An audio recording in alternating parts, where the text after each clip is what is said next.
ayé ń retí ẹlẹ́yàmí o.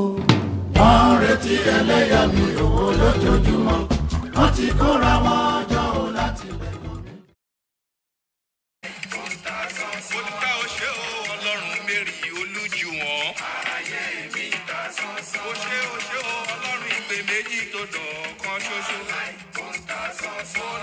Okay, thank you very much. We're back again. As I said, I was just trying to reach Prophetess Mary Olubori. Hopefully, if I can get her on phone to speak to us as well. As I was saying earlier on, Prophetess Mary Olubori went to Nigeria in November and she's not been back to the UK. And so many rumors has been going on as to her whereabouts, as to why she has not returned back to the UK. Obviously, we know she's in Nigeria. She was at the Oni of Ife's wife, Olori's birthday about 2-3 days ago. And we know she has always been on and about in Nigeria with her church administration and various activities she attends in Nigeria. So rumors have been flying around, as I said, and we're going to try as much as possible to call Prophetess Mary Olubori to put to her some of these allegations regarding why she has not been able to come to UK, whether it is true that enforcement agents went to her church to demolish the church. Okay, so I am going to try as much as possible. As I said, these are rumors. Okay, so many rumors flying around. These are rumors, and there is no truth in most of what has been said by all these bloggers. So if we are ready now, I'm going to try to see whether I can get Prophetess Mary Olubori on the line and put to her some of these questions that has been flying around. All right. So let me see whether we can get through to Prophetess. Make sure you share. Let me see whether I can get through to Prophetess. Okay, ladies and gentlemen, just get ready for me. I'm just going to try as much as possible to call Prophetess and ask her. If you've got any questions for her, please feel free to put it down. If you've got any questions for Prophetess, feel free to put it down. Okay, I'm going to try to get through to Prophetess Mary Olubori right now. Okay. Good evening, ma. Prophetess Mary Olubori, live and direct. You're live with us. Yeah. You are live with us right now. Ladies and gentlemen, you can see Prophetess Mary Olubori right now in front of your screens. Prophetess, you're welcome on board. Good evening, sir. Good evening, everybody that's watching us. Okay, as I said earlier on, we are going to be switching between Yoruba and English, all right? Depending on whichever suits us. Okay, Prophetess Mary Olubori, a lot of people have been asking questions. They want to know your whereabouts. You posted something on Instagram today. It was a quiz, and I'm sure people are still wondering, where is Prophetess Mary Olubori? Okay. I'm not sure, you might have heard a lot of the rumors that has been flying around. Now, share some of the rumors you've been hearing, if you've heard any. What are the rumors you've been hearing about what's been happening to you? Okay, thank you, sir. God bless you. My masonio òyìnbó díẹ̀, Yorùbá díẹ̀, kó lè yé gbogbo wa dáadáa. A dúpẹ́ lọ́wọ́ Ọlọ́run, Baba Ọlọ́run, Ọmọ Ọlọ́run, Ẹ̀mí Mímọ́. We give all glory to Almighty God for the blessing we are receiving from Him. I don't hear any rumors until yesterday. I don't hear anything because I was so busy in Nigeria. Traveled to Ghana, traveled to Abuja, traveled to the mountain. Not only Afila Mountain, but I stay mostly on Afila Mountain of Fire. But I traveled to Ragbiji Mountain, Olonkole, visit some churches, which we have some video that we will still share on our social media. But yesterday, I have special visitor.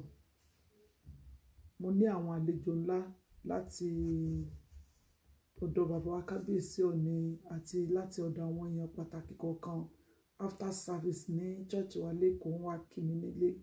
So mo ní àlejò oríṣiríṣi ní àná, àwọn àlejò oríṣiríṣi tí wọ́n kí mi káàkiri ní alẹ́ àná because wọ́n mọ̀ pé mò ń travel, so wọ́n ní okay, let them come and visit me. So they came and I was shocked when they opened their phone and showed me that there's a news that wọ́n ti lọ wó àfilà, wọ́n ti demolish altar, all the duplex we built there, pé wọ́n ti demolish gbogbo ẹ̀ pé because we are doing ritualists on the mountain, we are doing ritual, that we are being a ritualist, that we are doing ritual on the mountain. Pé so àwọn rí ejò, wọ́n rí gbá kan ṣáṣọ pé gbogbo ẹ̀ ṣáà pé wọ́n ṣe rituals lórí òkè. So mo kàn bẹ̀rẹ̀ sí rẹ́rìn-ín, and second thing pé àwọn ọmọ yẹn kò ń níwèé, kò ní visa ló ń lò, stay ló ń lò, and then wọ́n wà ní UK pé tán bá bí dáa, wọ́n ṣàfi gbogbo news yẹn hàn mí pé tán bá bí dáa kó lọ sí UK, wọ́n máa arrest ẹ̀ ní UK. So we are just laughing at all these rumors. So I now asked ìkànnì àwọn tó ń sọ̀rọ̀ yẹn fún mi tán fi hàn mí ní àná, because no member talk to me like that. I never hear the news before. No member say anything to me. Daddy don't hear any news like that because we are so busy doing good things, doing prayer, travel here and there. So, and I asked the lady that, do you watch the program 4 days ago, Wednesday through Thursday? She said yes. She said, I don't usually watch your program, but this time around when I hear the news, when they send it to me that look at your mama that you always carry to your head, talk about, look at her now, say what is happened about her, that they demolish her mountain. So I said, do you watch the program? I said, because of that, she came to my Instagram page to watch the program. So where we are doing a night vigil from evening, we close early in the morning, Wednesday through Thursday. She said, Mommy, I watched it and I know that the reason why people plenty online, sometimes 160, 120 people watch at the same time, watching the program at the same time. She said she believed that because of the rumor they too hear, that is why they came to watch the program. So, and I said, do you see any demolition? She said, no. Do you see any police? She said, no. Do you see any tape? Because they said they tape the mountain of fire, nobody can enter, that I can't enter. A lot of people on the mountain now as I'm talking right now. So, but nothing like that. But we give all glory to Almighty God. Thank you very much, ma. Before we continue, Mommy, can you confirm your nationality? Are you Nigerian? Are you British? What passports do you hold? I'm a British. So you are a British citizen? British citizen. And you hold a British passport? Passport, yeah. Okay. Yeah. And you are not prevented from coming into the UK at any time being a British citizen? No. Where are you speaking to us from right now? I'm in my house in UK. So you are in London? Yes, I'm in London. Good. When did you arrive in London? This evening. You arrived in London. You arrived in London this evening from Nigeria. From Nigeria, yeah. Excellent.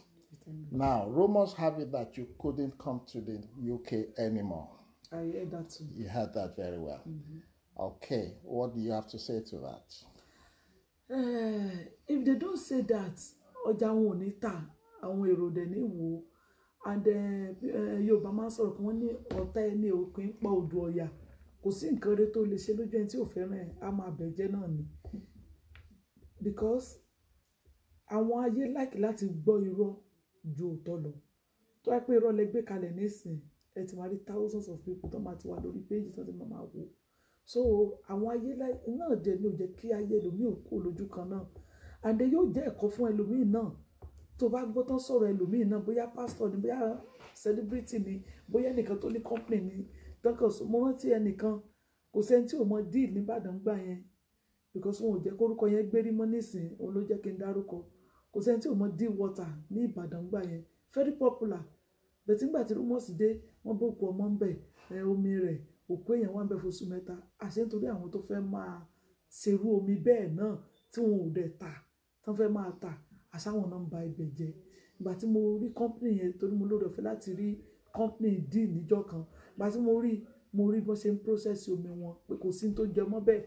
But ọ̀pọ̀lọpọ̀ wa, èmi gan tí ò bá ṣẹlẹ̀ sí mi àwọn news mi tẹ̀ ń gbọ́ lórí afẹ́fẹ́ àwọn bloggers something tó bá ń sọ èèyàn máa ń believe but now mo wá rí i pé a lot 95% of the news tó bá gbọ́ lórí afẹ́fẹ́ 95% I repeat it first ni gbogbo ẹ̀ irọ́ pátápátá ni so nípa orí ọ̀fẹ́ Ọlọ́run mo wá sí UK anytime ní bá fẹ́ wá because British national ni mí so I can come anytime I want to come nítorí iṣẹ́ àti torí pé nígbà tí lockdown bẹ̀rẹ̀ so mi lè tán dẹ̀ yìí sọ fún lockdown ní okay let me come and see my children because I love my children so èyí náà rí pé àwọn ọmọ yẹn ṣe dìmọ́ mo ṣe ń gbé wọn pọ̀n mo ṣe ń ṣe gbogbo nígbà tí mo dé they love me and I love them so both spiritual and physical children tó jẹ́ kí n wá kọ́kọ́ tiẹ̀ bá wọn ṣeré díẹ̀ bó ṣe ọ̀sẹ̀ mélòó kí n tó tún padà sí Nigeria because we have a lot of things that we are doing in Nigeria táàdé gbọdọ̀ fi ṣeré so ìgbà tí èmi náà gbọ́ lánàá àná mo tó gbọ́ ó dẹ̀ yà mí lẹ́nu kan rẹ́rìn ni wípé mi lè wọ UK wípé wọ́n wá mi ní UK ó dẹ̀ yà mí lẹ́nu pé àwọn òyìnbó wọ́n welcome mi dáadáa so kò dẹ̀ sí tó jẹ mọ́ any question pé bákan bákan nítorí pé gbogbo nǹkan tó ń sọ yẹn wọ́n fi ń popularize wa ni wọ́n fi ń gbé ògo Ọlọ́run ga ni so kò sí tó jẹ mọ́ bẹ́ẹ̀ sà kò sí tó jẹ mọ́ bẹ́ẹ̀. Okay, thank you very much, ma. Before you left the UK to travel to Nigeria, you had a birthday party, a very big birthday party. Yes, sir. And you were presented with a brand new SUV Jaguar. Am I right? Yes, sir. Okay.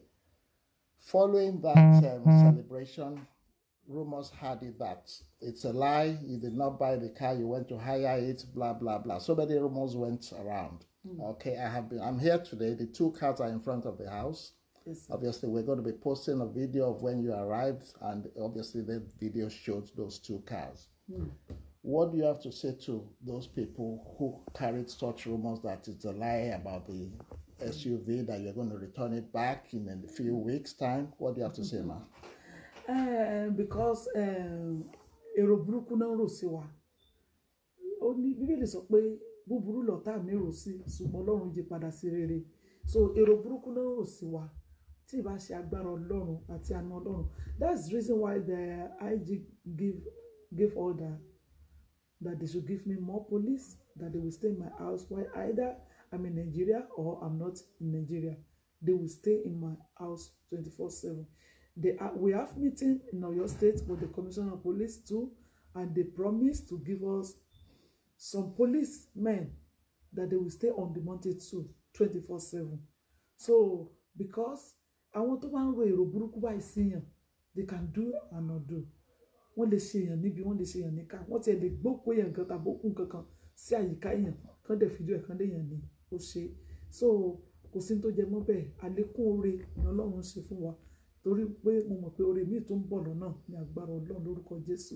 Nítorí pé tí àdúrà tá ń gbà fún àwọn èèyàn bá ń gbà ó dandan kan appreciate Ọlọ́run ayé wa. So nǹkan rere ni ká tó máa expect. Kò sí tó jẹ mọ́ pé wọ́n ta káàkan wọ́n fi ra kan àbí wọn ò ra káàkan àbí wọ́n kàn lọ gbé wọ́n kàn fi ṣe show off ni. Kò sí tó jẹ mọ́ bẹ́ẹ̀ rárá. But kò lè ṣeé ṣe kírú ẹ̀ máa wà torí ẹni tó ti kú gan wọ́n ń sọ̀rọ̀ ẹ̀. Kò ṣeé ṣe kírú ẹ̀ máa wà àfẹn tí ò bá ní ṣe rere láyé. Ìgbà tí mi ò lórúkọ rárá ẹ̀yin gbọ́ gbogbo eléyìí. Kò sẹ́ni tó notice mi bẹ́ẹ̀ nísìn 95% lórí YouTube everywhere lórí social media they will mention my name. Ó dẹ̀ jẹ́ kí àwọn èèyàn wá mọ̀ mí sí because ní airport lẹ́nìí ó yẹ kí n miss flight mi because mo fi 45 minutes late but ojú ẹsẹ̀ wọ́n ti pé director wọ́n ti pé manager everybody ti sáré kiri wọ́n mi ìbòlẹ̀dé wọ́n ti monitor mo dẹ̀ ṣe dé airport everybody even though ẹ ti mọ ọkọ rí tó sọ pé àwọn ti close the counter tí mo ṣe dárúkọ ó ní àmọ́ mi mo tiẹ̀ mọ̀ yín you don't need to mention your name so ó jẹ́ kí àwọn èèyàn mọ̀ mí sí ó dẹ̀ jẹ́ káwọn èèyàn fẹ́ bá mi ṣe sí ó jẹ́ káwọn èèyàn fẹ́ mọ̀ pé who is mọ̀mọ́ tí ó lógo tó báyìí tí ayé dẹ̀ ń polongo ògo ẹ̀ báyìí so it's for our own good táwọn ò bá mọ̀ wọ́n fi proclaim ògo Ọlọ́run ayé wa ni so mo dúpẹ́ lọ́wọ́ Ọlọ́run bàbá Ọlọ́run ọmọ Ọlọ́run ẹ̀mí mọ́ pé oore yẹn ń pọ̀ sí ni bí ayé ṣe ń pariwo wa tó àwọn kan fi ń tajà ni mo kàn fẹ́ kẹ́yìn èèyàn mọ̀ pé bó ṣe anybody tó mọ̀ àtẹ tó mọ̀ tó bá ń gbọ́rúmọ̀ sí ń pa ẹ̀ má máa believe ẹ̀ torí àwọn tó ń sọ wọ́n fi ń tajà ni tí wọ́n bá dẹ̀ sọ bẹ́ẹ̀ yẹn èèyàn náà ò ní gbọ́ irọ́ tàjò òótọ́ lọ so òótọ́ dọ́jà kò rẹ́ni rà bẹ́ẹ̀ tí irọ́ bá dọ́jà tán tọ́rọ́ kọ́bọ̀ náà máa mú everybody á fẹ́ máa rà so bó ṣe jẹ́ nìyẹn. Thank you very much, ma'am. You have been a victim of constant blogging, defamation, harassment on social media for over a year now. Looking at the last 1 year, considering all the blogging that's been happening to you, how would you say God has elevated you? Has your life improved or has it staggered down? We give all glory to Almighty God. And our question to Morope might be me because some of things don't send similar send their sorry for me now for your meaning. Wọ́n ní mo ti ṣẹ̀ṣẹ̀ gbá àwọn kan lẹ́kọ̀ọ́ ní ìsìn, wọ́n ní mo ti fọ́ wọn ní àwọn kan that I duped some people in Lagos and I buy house here and there in Lekki, everywhere in Lekki. Mommy is buy, Prophetess Olubori is buy houses because they are still good thing about us. Let me tell you, everybody, sometimes èmi gan mo máa ń yẹ àwọn èèyàn burúkú yẹn wò because some post ní bá post ó máa ń fa traffic, you understand.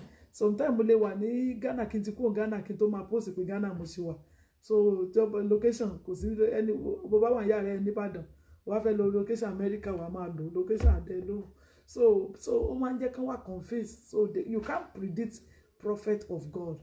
Okay, I'm in Lagos this morning but I'm in London now, so àtìgbà tán ti ẹ jẹ́ kí n go back there bóyá ẹlòmíì tí ó mọ̀ wá. Let me tell you, since 2004 ìbanilórúkọjẹ́ àti ìpolongo ẹni sí òdì tí wọ́n ń pè ní rumors and blogging pé wọ́n blog wà láyé, first wọn orí TV ni, kò tí ì sí Instagram, kò tí ì sí ọ̀rọ̀ Facebook rẹpẹtẹ ń gbà yẹn.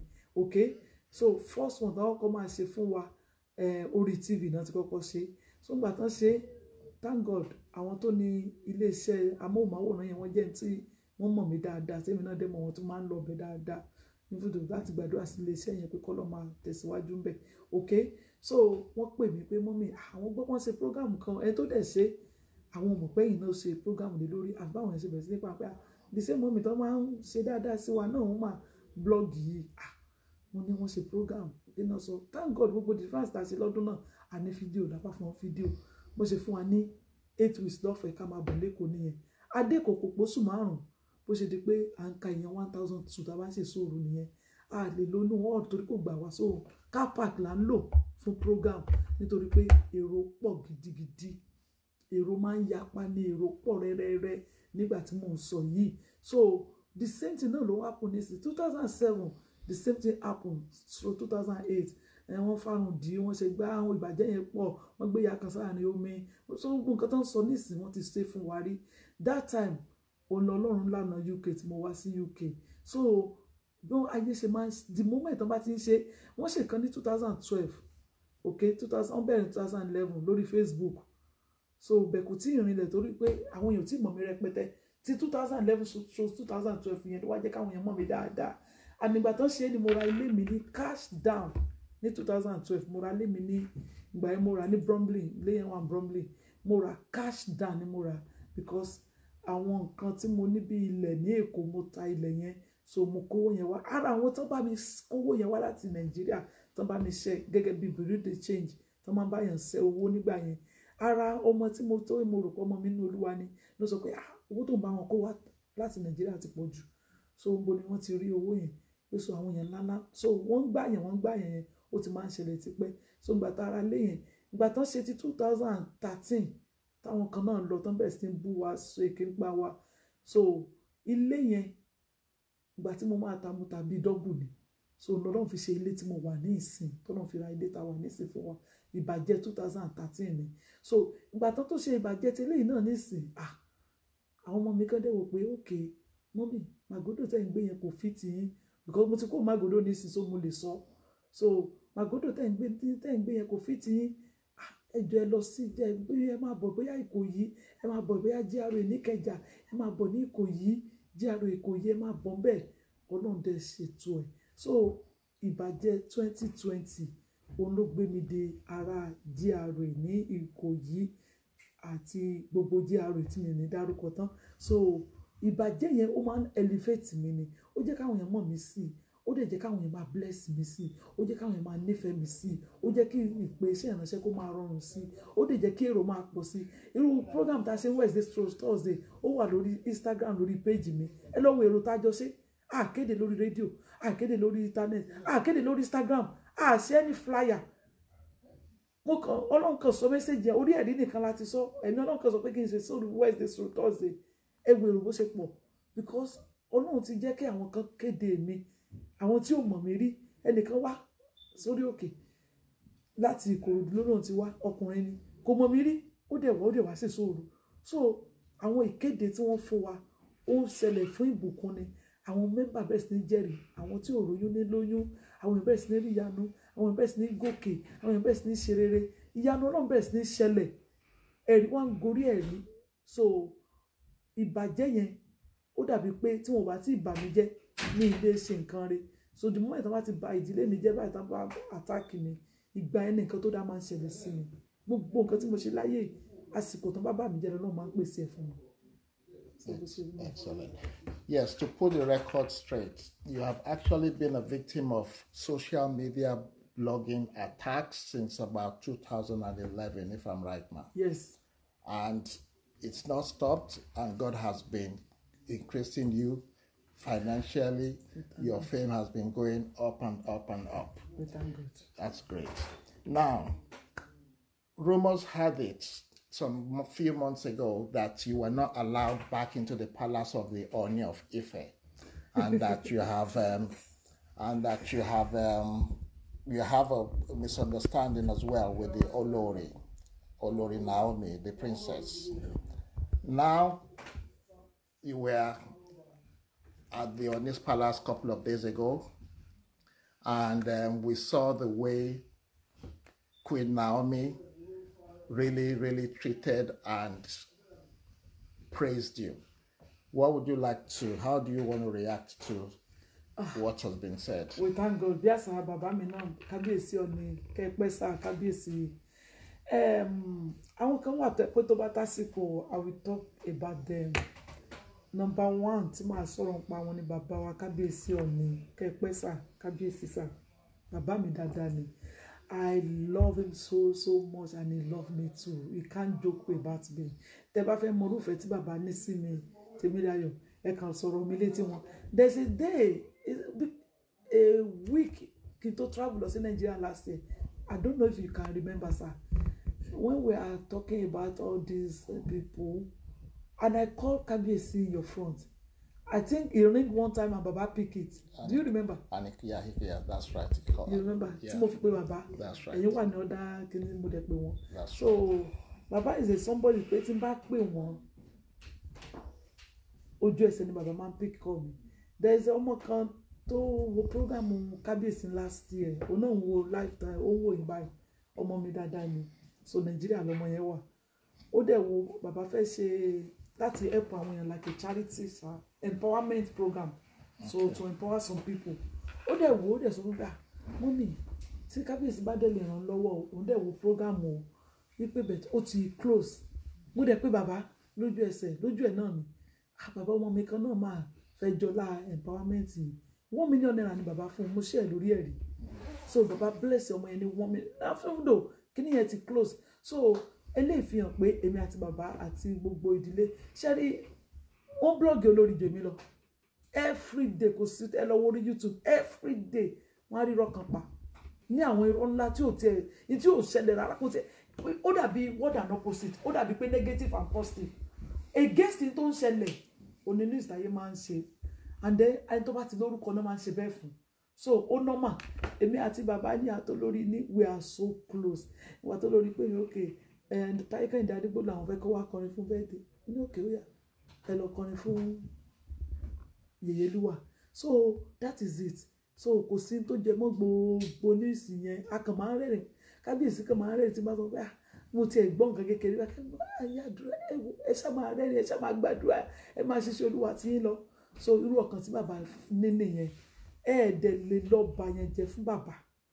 even though kó mọ̀ ṣe mi you can't go to Kábíyèsí ọ̀nà pé ẹni yóò dá o dákun ẹ change sí ẹ mọ̀ pé òmùgọ̀ ẹ̀dá náà lè sọ bẹ́ẹ̀ fún tó náà ó dẹ́gbà pé ẹni yẹn ò dá ní tẹ́yìn ò bá ṣe fún ẹ tó bá sọ pé ó ń ṣe má gbàgbọ́. If they say something about somebody, ó mọ̀ bóyá motive ẹni yẹn bóyá rọ́ ló wá pa. So èmi náà gbọ́ news yẹn pé wọ́n sọ pé Olúborí ò lè dá àfin mọ́ o, kìnìkì èmi tó yẹ pé ojú gan dí, tó yẹ pé ọ̀pọ̀lọpọ̀ iṣẹ́ sẹ́yìn pé tójú bá ti dí tí ẹ̀ ń ṣe oríṣiríṣi iṣẹ́ ìránṣẹ́. So but èmi àti bàbá ni o, àtòdórí ni o, ayọ̀ àtàlàfíà la wà, kò dẹ̀ sẹ́ni tó lè wọ àárín wa, kò sí anybody lábẹ́ ọ̀run tó lè wọ àárín wa torí pé bàbá dáadáa ni wọ́n. Bẹ́ẹ̀ náà ni kábíyèsí lẹ́dẹ̀. Mo rántí ìgbà tí bàbá pé kábíyèsí lẹ́dẹ̀ pé ó yẹ pé àdúrà. Bàbá ò ní fúnra wọn náà pé kábíyèsí lẹ́dẹ̀ pé ẹ pé ọmọ yín pé anything tí wọ́n bá gbé wá kó má tiẹ̀ listen sí, kó má tiẹ̀ ṣe bí pọn gbọ́ rárá, kó má tiẹ̀ ṣe bí pọn gbọ́ rárá. So torí ẹ̀ bàbá wa Olúborí, God bless daddy in the Lord, our daddy in the Lord. Daddy ò kí ń gbọ́ wọn ní wọn pé wọn ò dẹ̀ kí ń gbọ́ ní news, ò kí ń gbọ́ ní blogger, wọn èèwọ̀ wọn ò dẹ̀ kí ń gbọ́. Tí báyìí káwọn tó wá kí mi gan tó wá kí mi lánàá tó fi hàn mí, èmi náà ò kí ń wò, bẹ́ẹ̀ ni mi dẹ̀ kí ń gbọ́. Ṣùgbọ́n ṣe mọ̀ pé táwọn ọmọ bá ń sọ létí èèyàn ẹ máa gbé ọkàn sí kejì, so pé ẹ kàn wò pé ó kè sí nǹkan báyìí ń lọ, ṣé nǹkan báyìí ń lọ. So kò sí àtẹ̀mí àtòdórí àti àjọ̀dún àfilà tá a máa ṣe ní mẹ́ẹ̀ndì, olórí ń bọ̀, olórí wà náà àwọn tó máa mínísítà agbára Ọlọ́run. So kò sí burúkú láàrin wa, gbogbo ìtàn ṣe yẹn àwọn yẹn fi ń tajà ni. Excellent. Thank you very much, ma'am. You made mention of Timi of Ede. Kábíyèsí sá, mo rí pé kábíyèsí wa kan ń wo live program lọ́wọ́, mo ti rí yín bíbá ẹ. Kẹ́pẹ́ sá o, Kẹ́mi Ọlágún sá, kábíyèsí sá, ẹ pẹ̀lẹ́ sá. One of our kábíyèsí ní Ekiti State, ẹ pẹ̀lẹ́ sá. Okay. You made mention of Timi of Ede. Bẹ́ẹ̀ni. Who is Timi of Ede to you? Bàbá mi dáadáa ni wọ́n, uncle mi náà jẹ́, wọ́n dẹ̀ tún wá jẹ́ bàbá fún mi. Bàbá tó bí mi ní Tara ti kú ní 1989. So àwọn kankan náà wà nípò bàbá Tara fún mi. Bàbá mi gidi ni wọ́n. Bàbá tẹ́ pé àsìkò kan ń bọ̀ tí mo máa celebrate wọn, k'Ọlọ́run fún mi lẹ́mìí gígùn. K'Ọlọ́run fún mi lẹ́mìí gígùn. Mo ní plan k'Ọlọ́run dẹ̀ fún mi ṣe. Lágbára Ọlọ́run. Kò ní pẹ́ tó máa ṣe 15 years anniversary. Nísìnyí á tún lọ dáadáa. Nǹkan rere Ọlọ́run á fún wa lẹ́mìí gígùn. Á dẹ̀dẹ̀ mi wá sí tí Jésù bá ti dé. Mi ní sọ nǹkan kan báyìí torí pé action ni a need. So bàbá is my father tí mi lè fi wọ́n ṣeré rárá.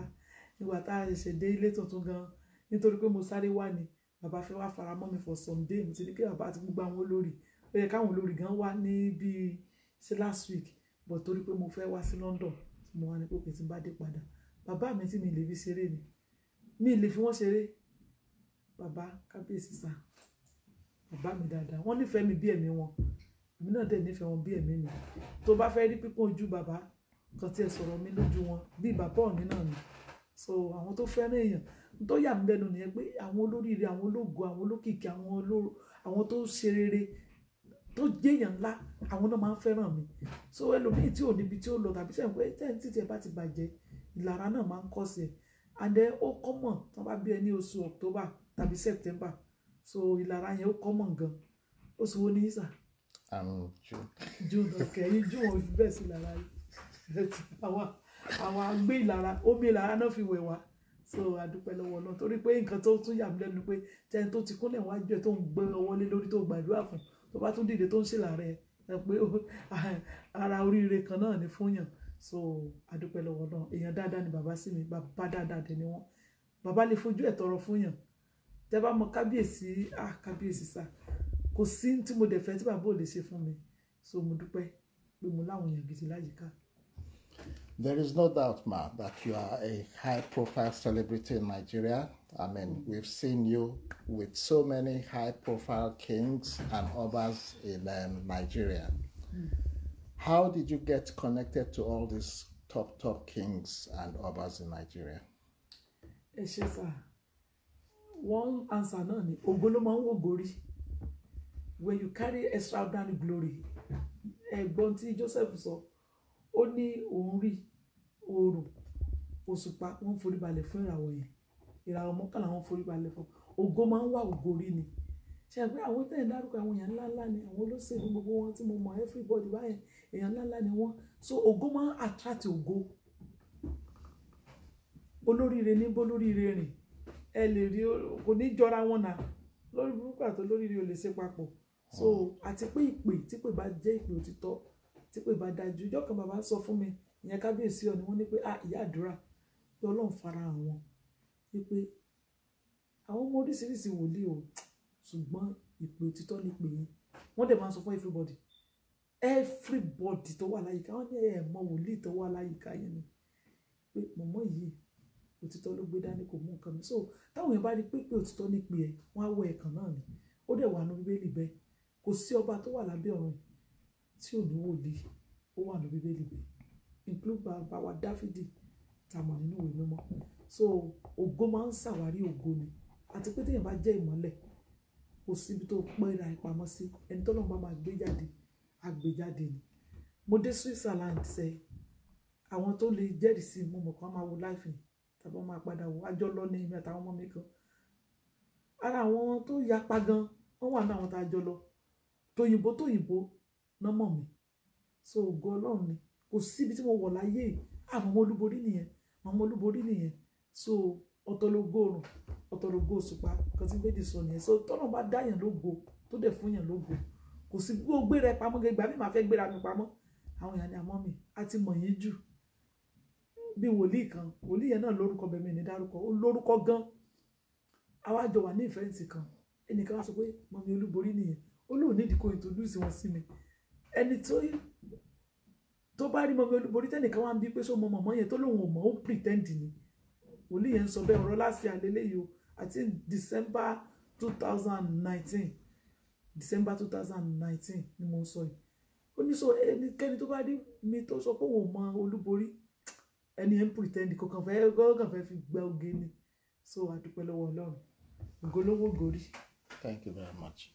You are a world-known prophetess, and your charity works spans across the globe. Tell us more about your charity work, ma'am, or your foundation. I love that question. That's my best area that I love. Mo nífẹ̀ẹ́ question yẹn púpọ̀ because I don't know. Inú mi dùn pé ẹ̀yin náà bàbá ọkọ mi dáadáa ẹ mọ̀ mi díẹ̀. Inú mi dùn. Ṣé rí ìgbà míì wá àwọn èèyàn rò pé mo lówó lọ́wọ́ gan, mo dẹ̀ lówó lọ́wọ́ tó rẹ́ bá ti léèyàn lówó lọ́wọ́. Kẹ́sẹ̀ tó ní billions million ní àkáǹtì lólówó o. Some people get it wrong, but some people don't know funny wisdom, they get it right. And that's the about bololowo. I want to give people one key today, and I want to give them one secret today. It's a secret that if you use it, it will work for you. Last week, I did some charity, like 500,000 naira. Within 3 days, someone blessed me. I just say it, I just use it, the word. Someone blessed me 5 million naira. I did charity like 500,000. Within 3 days. Immediately they did that. I think 3 days ago or 4 days ago. I will show you on my phone here. Let me show you. Don't mention them. Okay. I blessed someone 1 million naira 3 days ago. I think 3 days or 4 days. And then kílẹ̀ ọjọ́ yẹn tó sú, Ọlọ́run tó bless me.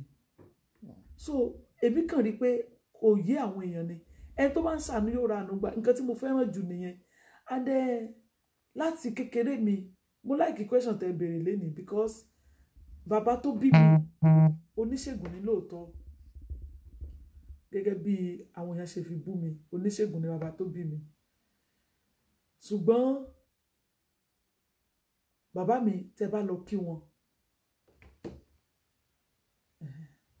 Èló ni ẹ rí yẹn? Wọ́n release orúkọ díẹ̀. Èló lẹ rí yẹn? That's 5, let me see. 1 million. I don't have my, okay, 1 million naira. 1 million naira. Yeah. It's a gift for your shop. Wow. Gift for your shop from Mommy Olúborí. So, mo ṣe kíní yẹn ní jẹrin date tó wà lórí ẹ̀. And then within some days, 2 days síra wọn, Ọlọ́run tó bless mi padà. So, ó jẹ́ kí n wá mọ àṣírí fífi fún ni. Tẹ́ bá dé kò láyé ìgbà yẹn, Èkó dàbí ìlú ọba ni. Ṣé mọ̀, à ń sọ̀rọ̀ 70s, 80s. That's right. Ó dàbí ìlú ọba ni tẹ́ ará òkè bá dé kò.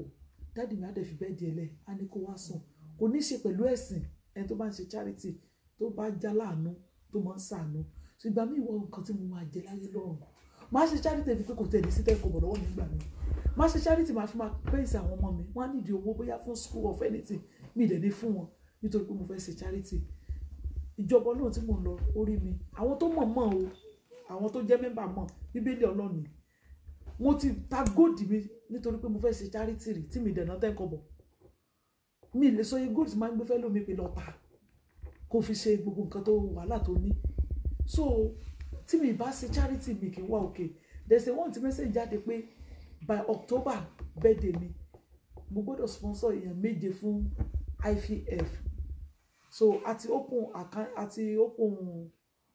àti register company yẹn fruitful fine abi am I right pastor fruitful fine Yeah, fruitful vine. mo ṣe máa fi wé ìràn yín máa send the kidney registration yẹn sí mi so àti register okay adẹ̀tí mo ti rí nísìnyí wọ́n ti gbé wọ́n máa open account yẹn títí ọ̀túnla torí mo ti hand over fọ́mọ mi kan ní one of the bank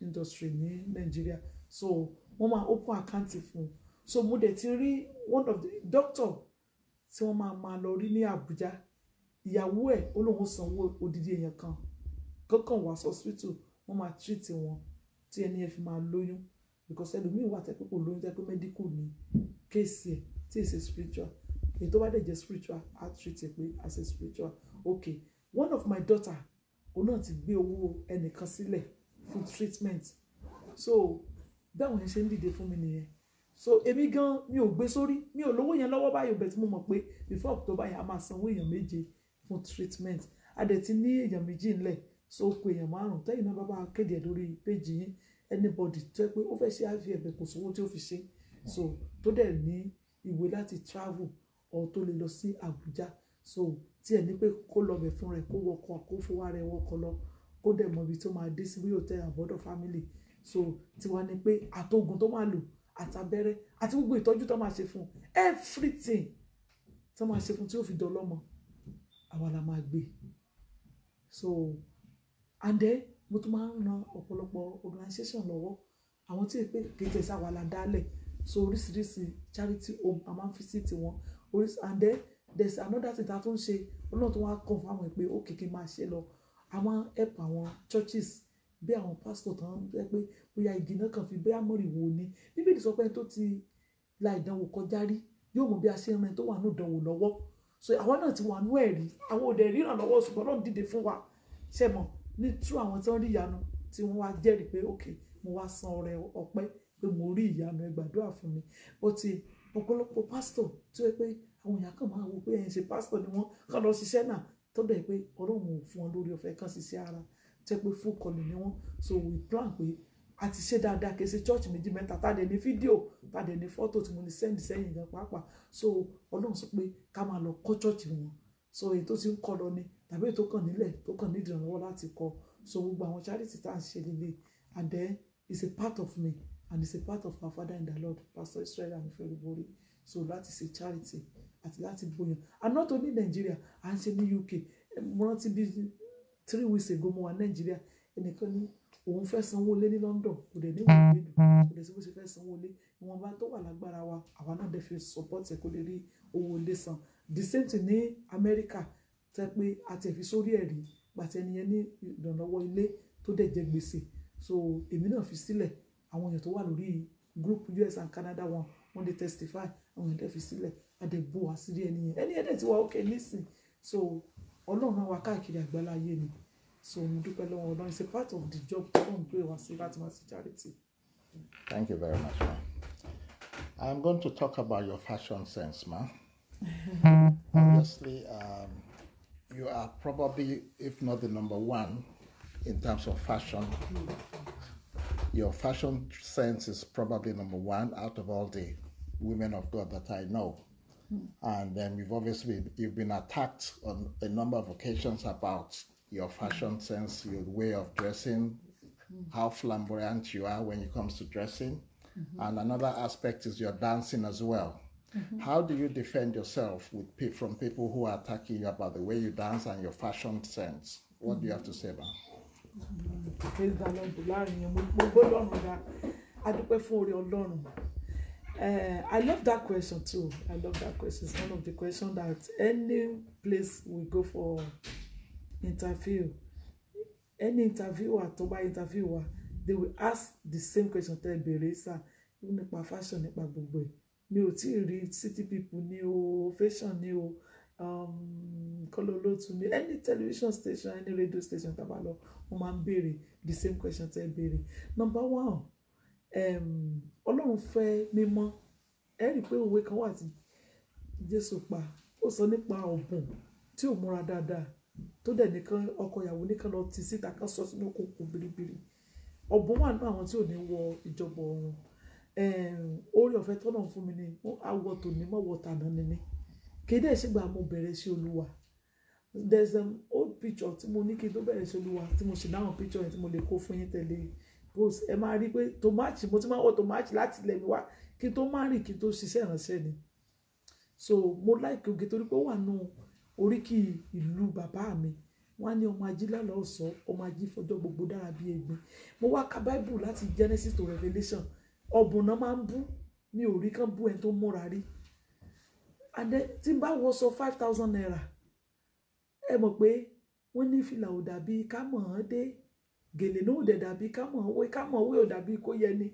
Mo dúpẹ́ fún bọ́lọ̀ ṣe dá mi olópa mi lẹ́rìn because mo mọ̀ pé nínú àwọn obìnrin tọ́lọ́run dá Ọlọ́run ṣe extra work lórí mi so mo dẹ̀ dúpẹ́ lọ́wọ́ Ọlọ́run àgbà ló ti ń dé so àgbà ló ń dé so mo dẹ̀ dúpẹ́ pé bàgbà ṣe ń dé náà Ọlọ́run jẹ́ ká tún máa wà current mi so ọmọ ajílá lọ sọ ni mi yàtọ̀ sí òwe ìdílé ẹ̀mí mímọ́ Ọlọ́run alààyè àwọn áńgẹ́lì wọ́n láìkí ibi tó bá mọ́ wọ́n lọ bí ìdọ̀tí ẹ rí pé omi tó bá dọ̀tí lè jò wọ́n wà nú ẹ̀ ẹ̀yin rí omi tó clean rí kẹ́ ẹ bá nǹkan burúkú ń bẹ̀rẹ̀ kò ṣeé ṣe torí pé àṣírí àtètè tú because omi yẹn mọ́ so nǹkan tí tẹ́ bá rí ẹni tó ń kórìíra ẹni tó bá múra ẹ̀mí èṣù ló ń gbénú ẹ̀ àti pé irú ẹni bẹ́ẹ̀ ó ti rọra ẹ̀pin náà pé bóyá kò lè dá fóònù náà lọ́jọ́ ọ̀la so tí n bá wọ nǹkan 2,000 naira tí mo bá múra tán ó máa dàbí pé mo ti ẹ̀ wọ nǹkan bílíọ̀nù ni so mo dẹ̀ máa ń like tó dáa and I want best of the best so that's why I tell you pé àwọn ọgbà ó máa wọ designer I love designer and it's not a sin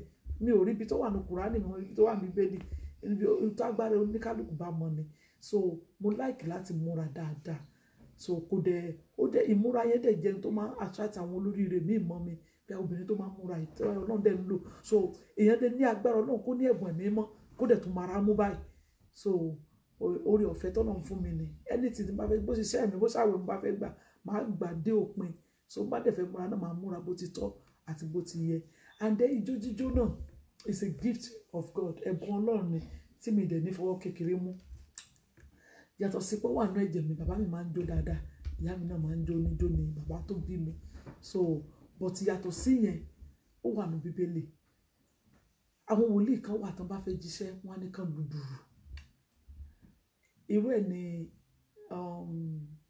Second Chronicle 2020 so ó ní kán lọ mú olórin wá àwọn tó mú orin kọ àwọn tó lè so òun ló máa ń jẹ́ kẹ́mi tiẹ̀ ṣiṣẹ́ wòlíì kan wà tán bá tó lù tẹ́ ẹ̀ bá lù kò lè jíṣẹ́ ọ̀ǹtí tẹ́ ẹ̀ bá tó lù ló tó lè jíṣẹ́ ẹ rí i pé tí oríṣiríṣi nǹkan bá ṣẹlẹ̀ sí Sọ́ọ̀lù tí Dáfídì bá ti mú kinní yẹn tó ti ń lu àpò yẹn tó ti ń tẹ́ tó ti ń kọrin fún inú ijó ìwòsàn máa ń ṣẹlẹ̀ ẹ rí i pé inú nǹkan tá a mọ Dáfídì náà fún ijó jíjó ni Bíbélì tẹ̀ jẹ́ ká mọ̀ pé ó jó ó tún bọ́ra sí òun ìyẹn ni Míkà ọmọ Sọ́ọ̀lù fi gan ó gan ọ̀pọ̀lọpọ̀ yẹn ló máa ń gan ijó mi ṣùgbọ́n tí ìyá ẹ̀ bá ń jẹ wọ́n lè mọ́ tètè mọ̀ pé wọ́n lè rò pá jẹ́ ìdílé àbọ̀kùnkùn ìdílé ló ń sá wọ́n lè mọ̀ pé nínú ọ̀rọ̀ ẹnu àti ṣe sí wọn náà ti fẹ́ ẹsẹ̀ kọ́ ṣé mi tí mo mọ̀ pé mi ò jó fẹ́ gún mi ò dẹ̀ jó fórìṣà mi ò dẹ̀ jó láti fi seduce èèyàn tàbí láti fi tempt èèyàn ṣé mi tí mo mọ̀ pé mo ṣe ń jó ojú Ọlọ́run ni mò ń wò mo ń sọ̀kan pàyà tó time tí bá ń jó tí bá ń kọrin lẹ̀mí Ọlọ́run máa ń sọ̀kalẹ̀ sí mi lára làwọn áńgẹ́lì máa ń sọ̀kalẹ̀ so bí tẹ́ bá ti rí orin àti ìlù ẹ̀mí máa ń sọ̀kalẹ̀ ń bẹ̀ ó wà ní Bíbélì àwọn bàbá wa jọ̀hún ìyá wa jọ̀hún náà dẹ́mọ̀ ibùdó àwọn tó ń so lórìṣà ẹ rí i pé ìlú wà ní tó fi máa ń pe òrìṣà wọn dìde bẹ́ẹ̀ náà ni àwa mímọ́ náà so ìlù ijó ó wà nínú ẹ̀jẹ̀ tẹ́ pé tí bá wà ní plane anyway tí bá wà tí bá gbọ́ sound music tí ẹ bá ti ṣe tèṣù tí ẹ pé wọ́n ń kọrin òkùnkùn bẹ́ẹ̀ màmá mi rí màmá mi sẹ́ni because tí n bá jó yẹn bí ìgbà tó ń ṣe mí ní káàdì and there is a part of me tí mo mọ̀ pé ara nǹkan tí mo ṣe fẹ́ Lédùmarè tó fi ń fẹ́ràn mi nìyẹn ibi tí mo dẹ̀ ti ń wo Lódùmarè èso àti òkùnkùn ẹ̀mí ìjọra ẹni lójú kò ní wọnú mi ẹ̀mí ìgbéraga kò ní wọnú mi so it's a great gift ẹ pé ẹlòmíì gan fẹ́ ní ẹ̀bùn yẹn láti máa jó kó fi ṣe ká kò lẹ́bùn yẹn ni but àwa tá a ní kálù dáadáa so mo dẹ̀ dúpẹ́ pé mo fi ń gbé ògo Ọlọ́run ga ni anytime tí bá ti ń jó. Excellent. Thank you very much. We have been listening to Prophetess Mary Olubori live and direct from her residence in the United Kingdom. And this wasn't planned. I was just passing by and I decided to pop in. It wasn't planned. Absolutely true. It wasn't planned. I didn't even know she was around. So you can see this is what I normally wear to bed. So I went to pick something up and I just branched in, and surprisingly I just found her in the living room, and I decided I was going to do this. Okay. Now, as I said, we've been listening to Prophetess Mary Olubori live and direct in London at her residence. Now, Prophetess, a lot of your church members are watching you right now. Yes, sir. What would you like to pass across to your sons and daughters and to everybody around in the world? Yes, sir. Àkọ́kọ́ ni pé mo mọ̀ pé ọ̀pọ̀lọpọ̀ tí èsè mẹ́mbà náà wò wá mẹ́mbà náà dẹ̀ wò wá. In life, ẹ̀kọ́ mẹ́ta mo fẹ́ kọ́ wa lẹ́yìn. In life, try to please God, not man. Try to please God in everything. Kò sí n tó ṣe ẹran ti kẹ́tẹ́kẹ́tẹ́ àtẹ̀ntó ní kẹ́tẹ́kẹ́tẹ́ bàbá lórí kẹ́tẹ́kẹ́tẹ́ wọ́n bú bàbá fi kẹ́tẹ́kẹ́tẹ́ lé gbọ́mọ ẹ̀ sí wọ́n bú ó fi kẹ́tẹ́kẹ́tẹ́ lé gbéyàwó ẹ̀ sí wọ́n bú kẹ́tẹ́kẹ́tẹ́ nìkan àti bàbá bẹ̀rẹ̀ sí ní jọ rìn wọ́n tún bú pé dídìrín ni so tó ohunkóhun tó bá ń ṣe láyé tó bá ti yọ tọ́lọ́hún kúrò ìgbẹ̀yìn ẹ̀ ò kí ń dá o ọ̀pọ̀lọpọ̀ tí ń lọ church tẹ́lẹ̀ ò lọ church mọ́ torí oríṣiríṣi àwọn nǹkan tó ń sọ láàkiri àgbáláyé ò sí lọ́rùn mọ́ wà nídìí Ọlọ́run níjọ́ kan ẹ̀gbọ́n tí Bible sọ ó ní mò ń pè yín ní ìsìn ẹ̀dá mi lóhùn ó níjọ́ tẹ́yìn náà bá pè mí ó ní màá rẹ́rìn ìbànújẹ́ yín ìtumọ̀ ẹ̀ ni pé bó tilẹ̀ kí sẹ́mọ̀ funfun tó kùrukùru díẹ̀ máa ń wà so no matter what in this life either you want it or you don't want it you will be in a situation your family will be in a situation that you will need God Ọlọ́run tẹ́ gan yẹn Ọlọ́run tó fi ọmọ yẹn ọmọ wọn ò ní dídàkudà o ẹ̀gbọ́n nǹkan tó ṣẹlẹ̀ ní America last week tí ọmọ yẹn lọ pa ìyá ẹ̀ sínú ilé pẹ̀lú ìbọn tó bá fi ẹ̀gbọ́n ní ìsìn yẹn Cameroonian boy ǹjẹ́ tó bá fi ọ̀rọ̀ lòun kọ láti lẹ̀ ǹjẹ́ tó bá fi ọ̀rọ̀ lòun kọ tí òun gbọ́ tí òun kankan ṣé yóò lọ pàyẹ́ so ìgbà tó ṣe tó ojú ẹ̀ wálé wọ́n ti pàyà àwọn ọmọ nìyẹn why nítorí pé kò sí iná ẹ̀mí mọ́ tí ó jó gbogbo ẹ̀mí èso wọn so before anything ẹ jẹ́ kí Ọlọ́run jẹ́ number one wa kó tó sùn lálẹ́ ibùdó wẹ́ pé bí iṣẹ́ ló máa sùn náìtì ló ṣe gbàdúrà tó bá jí láàárọ̀ fògo fọ́lọ́run yìn lọ́run kò dé fi ìrìn àjò ọjọ́ yẹn lé Ọlọ́run lọ́wọ́ torí pé bẹ́ẹ̀ sọ pé gbogbo ọjọ́ ó tó fún un so first thing láyé ni pé please God don't please man so because o ò lè tẹ́yàn lọ́rùn ó ti ṣẹlẹ̀ sí mi dáadáa the moment ibi tí n bá sọ pé mo fẹ́ tẹ́yàn lọ́rùn mo máa ń ṣe Elédùmarè pàápàá mo dẹ̀ wọ́n ń ṣe ara mi so and love yourself tó bá lọ́ọ̀fù ara ẹ̀ ò ní ṣe ọmọ ẹlòmíì ní tó ò lè gbà kan ṣe fún ẹ ò ní ṣe fẹ́ lòmíì nǹkan kejì náà ni pé ẹ jẹ́ ká mọ bá ṣe yin lọ́rùn in everything ẹ jẹ́ ká máa dúpẹ́ nígbà tó wọ̀ ifùdó tí nǹkan bá ṣẹlẹ̀ sí wa wọ́n sọ̀rọ̀ òdì sọ́lọ́run ẹ rántí Jóòbù ẹ jẹ́ ká máa dúpẹ́ nǹkan kẹta náà ni pé ẹ jẹ́ ká fẹ́ràn ara wa o lè jẹ́ Kristẹni o lè jẹ́ Mùsùlùmí tó bá nífẹ̀ẹ́ ọmọnìkejì ẹ kí ló ń fa ìpànìyàn kí ló ń fa olè kí ló ń fa àgbèrè kí ló ń fojú kòkòrò àìfẹ́ràn ara ẹni ni o fẹ́ràn lébọ̀ ẹ̀ kó dẹ̀ ló fẹ́ràn Ọlọ́run tó bá fẹ́ràn mi o lè fẹ́ràn Ọlọ́run torí pé inú èèyàn báyìí lọ́lọ́run ń gbé kò dẹ̀ di pé bóyá pásítọ̀ àbí wòlíì ẹlòmíràn tó jẹ́ èèyàn lásán abarapá tàbí wèrè tó jẹ́ pé wàá kàn máa wò pé èèyàn lásán níjọ wèrè kan wá sí church Sunday tó lọ ní London ní Nàìjíríà ṣé ń gbọ́ mi wèrè ní owó dẹ̀ wá sí church Sunday tó lọ ó sáré báyìí hárẹ̀ òbálẹ̀ obìnrin ni ìgbà tó yẹ ló dìde ló fẹ́ máa bọ̀ lọ́dọ̀ mi wọ́n stop ẹ̀ wọ́n ní èmi dẹ̀ ti lálàá mọ́júmọ́ pé mo ta strange person lọ́rẹ̀ bàbá yẹn sọ fún mi lójúmọ́ bá nìkan fún ní 1,000 naira mo dẹ̀ mi sọ pé owó mi náà ti fún wọ́n dẹ̀ fún ló bá rẹ́rìn bóde bó ṣe rẹ́rìn bóde inú sí nìyẹn àdẹ padà rí mọ́ kóde wọ́n dẹ̀ ní obìnrin yóò wá chọ́ọ̀chì wá rí Sunday tó kọjá yìí ni ta ló mọ̀ bóyá áńgẹ́lì ni ó dá yóò bá dẹ̀ sí áńgẹ́lì náà ta ló mọ̀ ẹ̀mí tó gbé wọ̀ tó fi wọnú chọ́ọ̀chì wà bá wá ń jọ yẹn so ẹ jẹ́ ká máa ṣoore àti ṣe charity ó ní ẹlòmíì lára sọ̀rọ̀ pé bó bá tó lówó lọ́dún tó ṣe oore oore tó ò ṣe àánú tó ò ṣe ìtọrẹ àánú tó ò ṣe fáwọn opó fáwọn tó wà lọ́sípítù fáwọn tó kù káàtó ó ní nǹkan tẹ́yìn ṣe tí mo like yẹn Rosila Foundation God bless you sir I love that number one tó jẹ́ like yín nìyẹn yàtọ̀ sáwọn wà mí number one mi ní gbàgbé yín fúnrú yẹn because ẹwà wọn tẹ́ ti ṣe lóore mo rí tàbí kan tẹ́ pé oríṣiríṣi àwọn tẹ́ ẹ̀ máa ń jẹ fún ẹlẹ́dàá wọn náà máa jà fún yín tí bí bá ń bọ̀ tí wàhálà bá ń bọ̀ ẹlẹ́dàá wọn máa jà fún yín so irú Rosila Foundation yẹn ìwọ ò lè dálẹ̀ bóyá ò tí lágbára láti dálẹ̀ bẹ́ẹ̀ tí ìjọ kan ó kàn pé tèmi láyọ̀ ẹ fún mi lákàntì ẹ máa ṣe irú nǹkan báyìí ìjọ 50,000 naira ìjọ 50 pound 20 pound ti tó láti ṣe charity fún èèyàn so kó owó náà owó rẹ̀ ń sẹ́ kéèpé mo fi ń polówó yín mo kàn fi ń sọ ni so charity àánú ṣíṣe ẹ lọ wádìí àwọn tó máa ń ṣe wọ́n rí ogun o kéèpé wọn ò ní rí ogun o ṣùgbọ́n ogun ò kí ń borí wọn so ẹ jẹ́ ká kọ́ láti máa ṣàánú so nǹkan àkọ́kọ́ ni pé please Ọlọ́run ṣètò Ọlọ́run mọ́ ṣètò ènìyàn ẹ̀kejì fẹ́ràn ara ẹ̀ tiẹ̀ gangan tó bá ti kọ́kọ́ fẹ́ràn ara ẹ̀ wà á fẹ́ràn ènìyàn fẹ́ràn ọmọ ènìyàn ẹ̀kẹta ẹ máa ṣoore ẹ̀kẹrin ẹ jẹ́ ká mọ bá ṣe dúpẹ́ lọ́wọ́ ẹlẹ́dàá àti bá ṣe ń gbàdúrà ẹ bá dẹ̀ jẹ́ ká pa ìpéjọpọ̀ ara ẹni sọnù nítorí gbogbo nǹkan tó ti wà láyé ẹ̀karùn-ún tó ṣe pàtàkì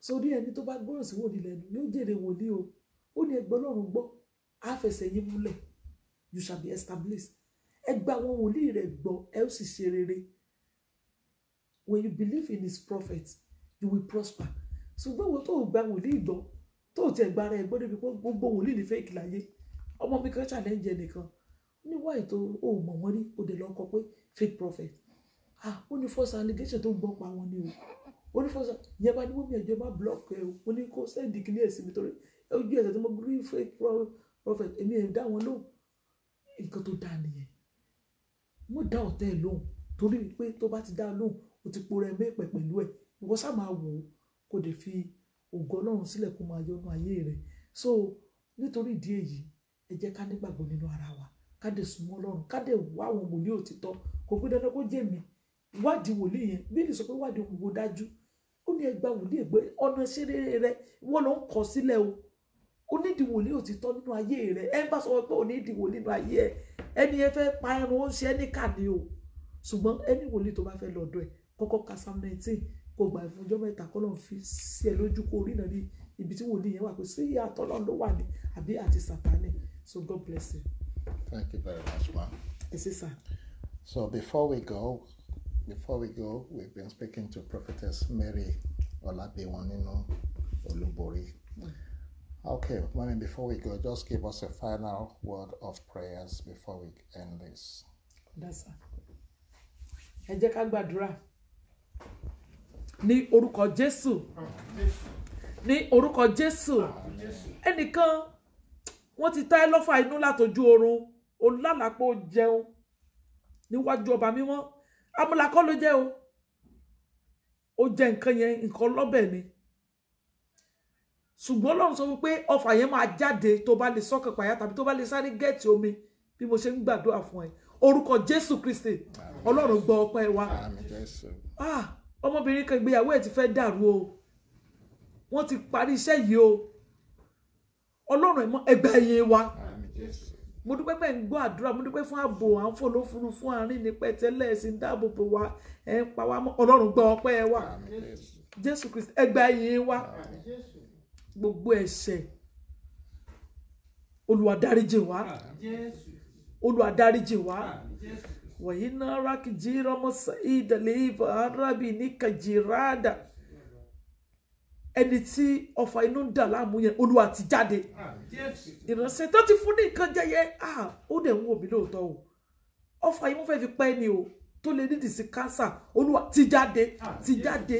Ìlà ìkàmọ̀ ọmọkùnrin kan wọ́n ti tẹ́ lọ́fà kidney failure wọ́n dẹ̀ fẹ́ fi pa ẹni olúwa ṣẹ́gun fún un olúwa rẹ̀ ní ẹ̀ padà ìwọ ìránṣẹ́ tán fẹ́ dàgbéyàwó ẹ̀rí olúwa tú ọ sílẹ̀ Jehovah Rabbi náà yẹ ká ibù olúwa tú ọ sílẹ̀ ìgbéyàwó rẹ̀ kò ní dàrú ẹnìkan tó fẹ́ bá wọn ọ̀rọ̀ ọlọ́pàá nílùú òyìnbó ló wà ọ̀rọ̀ immigration tàbí ọ̀rọ̀ ọlọ́pàá olúwa kó ṣẹ́ níwájú rẹ̀ ẹ̀mí mọ́ ṣàánú ológun ẹ̀dá dẹ̀ ni ẹ o wọn ò fẹ́ kó wọ́n fẹ́ bà ìwé ìgbélu ẹ jẹ́ káyìí mọ̀ sẹ́yìn dání ọlọ́run ìpè òtítọ́ ìjìnlẹ̀ ní ọ̀rọ̀ náà ó dẹ̀ máa kọ́lé rẹpẹtẹ sí nàìjíríà àti sí òkè òkun mo wá gbàdúrà fún ìránṣẹ́ náà báyìí ọlọ́run tó pè mí ọlọ́run tó rán mi iṣẹ́ bàbá ọmọ ẹ̀mí mímọ́ bàbá ọmọ ẹ̀mí mímọ́ gbogbo ẹnikẹ́ni tó ń rí ìdojúkọ lórí ìwé ìgbélu olúwa fún wọn níwèé ìgbélu olúwa fún wọn níwèé ìgbélu ilé ìwẹ̀ nílé ìdojúkọjú náà sọ kọ́kọ́rọ́ iṣẹ́ rẹ sí ìránṣẹ́ yóò níṣẹ́ lọ́wọ́ ó dẹ̀ ti gbàwé ti gbàdúrà pàápàá wọ́n ti ṣètò fún ẹ gbogbo ẹ̀yin ìkan tí ẹ̀wà kò dẹ̀ ṣètò rí láyé ẹ̀ ṣùgbọ́n ti gbàdúrà kò ríṣẹ́ gbogbo ẹ̀yin tí wọ́n fi ọ̀rọ̀ iṣẹ́ dùn ọlọ́run kò fún ẹ níṣẹ́ gidi ẹlẹ́dàá mi ṣàánú fún ìránṣẹ́ yìí 2016 ni orogún ìyá rẹ kú orogún ìyá rẹ ṣùgbọ́n bí tó parí iṣẹ́ sí ó ti gbé lọ́mọ ẹ̀ lọ́wọ́ iṣẹ́ tí wọ́n ti ṣe lórí ẹ̀ tẹ́ tó ṣe tó ti kú tó tún wá hand over fún ọmọ kan máa bá ṣe lọ lórí ọ̀rọ̀ ẹ̀ bó o ṣàgbọ́dọ̀ rí nǹkan rere láyé tó fi wọnú ilẹ̀ lọ irú iṣẹ́ bẹ́ẹ̀ ẹ̀jẹ̀ Jésù bàjẹ́ ọkùnrin kan rèé Ọlọ́run ẹlẹ́dàá mi ò ìyá ẹ̀ ti kú ò ní ìyá mọ́ ṣùgbọ́n àwọn kan ti lọ ṣe pàdé lórí ẹ̀mí ẹ̀ fọ́tò rẹ àti nǹkan lò rẹ tó mọ̀ pé wà lọ́wọ́ wọn kẹ̀yìn náà kẹ̀jìrà mi wọ́n ti lọ ṣiṣẹ́ ibi lórí ẹ̀mí rẹ̀ ẹlẹ́dàá mi dìde Jehovah dìde gbogbo iṣẹ́ ibi tán parí lórí ẹ̀mí ẹni olúwa àwọn tó ṣiṣẹ́ kó padà sórí wọn àwọn tó fẹ́ pẹ́ kán gba kú rẹ kú àwọn tó wẹ̀mí mo ní kán gba kú rẹ kó o dẹ̀ ṣẹ̀ wọ́n ẹ̀mí èṣù kan wọnú wọn ní èṣù yẹn wọnú wọn wọn ò dẹ̀ gbẹ̀bẹ̀ wọn ò gbìpẹ̀ wọ́n ti ṣe yàdé fún ìparun wọn kó lè yà kankan ìlà arábì ọlọ́run gbogbo ẹni tó ń wẹ̀mí mi tó ń wẹ̀mí rẹ̀ ó yá kó gbà kú wa kú kẹsàn ìdá àdé tó wẹ̀mí rẹ̀ tó ń wẹ̀mí mi mo ní kó gbà kú wa kú mo wá rí congratulation níwájú ẹ̀yìn kan bẹ́ẹ̀ ni ọlọ́run ogun sọ fún mi ìtìpọ́njú tẹ́ẹ̀dẹ̀ tẹ́ẹ̀mọ́ta kan nìyí ọlọ́run ló bá yín ṣẹ́gun náà oore kó máa kún oore fún yín kẹ́ ẹ lógo kẹ́ ẹ lọ́lá kẹ́ ẹ lọ́rọ̀ kẹ́ ẹ rí dùnú gbogbo ọkàn tó wò mí lẹ́ni ó tún jìyà mọ́ pàápàá tó dàbí ogun tó lè béèyàn sọ ṣùgbọ́n tí ọlọ́run rí lẹ́ni kọ́lọ́run sọ dayọ̀ lẹ́yìn program tí mo ṣe mò ń fẹ́ testimony táwọn èèyàn mọ̀ pé Mr. Temina pé ẹjọ́ ìjọwò lẹ́tọ̀ wá gbé prophetess wa ẹ dákun àwọn ọmọ ráàyè ìbàjẹ́ àtẹjọ́ àdékẹ́ wá ṣiṣẹ́ ìránṣẹ́ fún wa èyí tó ṣe ń jò ní àti rí ìyanu rẹ̀ ìwọ tó gbàgbọ́ ní ìgbà tá a bá máa rí ọ̀sẹ̀ mẹ́ta gbogbo èyí tẹ́ péjú wò mí lẹ́nìí lórúkọ Jésù Kristi ẹ ní ẹ̀rí tọmọtọmọ ayé yín yóò mú ẹ̀rí jáde ẹ ṣe rere inú yóò mọ̀ dùn ní tí ó bá inú jẹ́ kò ní dé bá yín ṣé wá rí ẹ bá ní kẹ́ rí ìbànújẹ́ òní ò mọ̀ ní ìbànújẹ́ Bíbélì sọ nínú ìwé Sáàmù ó ní ìwà ìkà rẹ̀ nínú ìwé Psalm 7 ìwà ìkà rẹ̀ yóò padà sí àtàrí rẹ̀ ìwà ìkà ọ̀tá kó padà sátàrí rẹ̀ ó ní bí ó ṣe fẹ́ ire ó ní kí ire jìnnà sí ìwé Psalm 109 gbogbo ẹni tí ò fẹ́ re fún yín tí ò fẹ́ re fún mi ó yá ire kó máa jìnnà sí kí ire kó jẹ́ ọ̀tá rẹ̀ gbogbo ẹni tó fẹ́ re fún yín kí ire máa jẹ́ tiẹ̀ Genesis chapter 12 verse 3 ó lẹ́ bá fi yín ré òun ó fi ré ẹ bá bùkún yín òun ó bùkún ẹ bá fi yín bú yóò di ìfibú gbogbo ẹni tó bá ń wárí fún yín kí ni máa bá wọn ẹni tó bá ń wárí fún yín kí bí ó lọ bá ọ̀tọ̀ ò ní yọ̀ mí o ọ̀tọ̀ ò ní yọ̀ ọ́ wọn ò ní borí wa o dípò nǹkan tí ọ̀tá ń retí lórí èmi àti ẹ nǹkan ayọ̀ ni wọ́n mọ̀ gbọ́ Bíbélì sọ pé ayọ̀ lámọ̀ gbọ́ dàgbọ́ àwọn olódodo ẹnìkan yóò bímọ kan òkìkí ọmọ náà yóò kàn oyún yẹn mò ń wò yìí lórúkọ Jésù Olúwa kó ṣe bẹ́ẹ̀ Jésù Olúwa wa. Hallelujah méje. Hallelujah. Hallelujah. Hallelujah. Hallelujah. Hallelujah. Hallelujah. Hallelujah. Ayé ń retí ẹlẹ́yàmí o. Wọ́n ń retí ẹlẹ́yàmí o lójoojúmọ́. Wọ́n ti kóra wọn jọ o láti lẹ́gàn mi. Wọ́n ní mi ò mọ̀júlé àdúrà lójoojúmọ́. Wọ́n rí mi lọ́nà ilé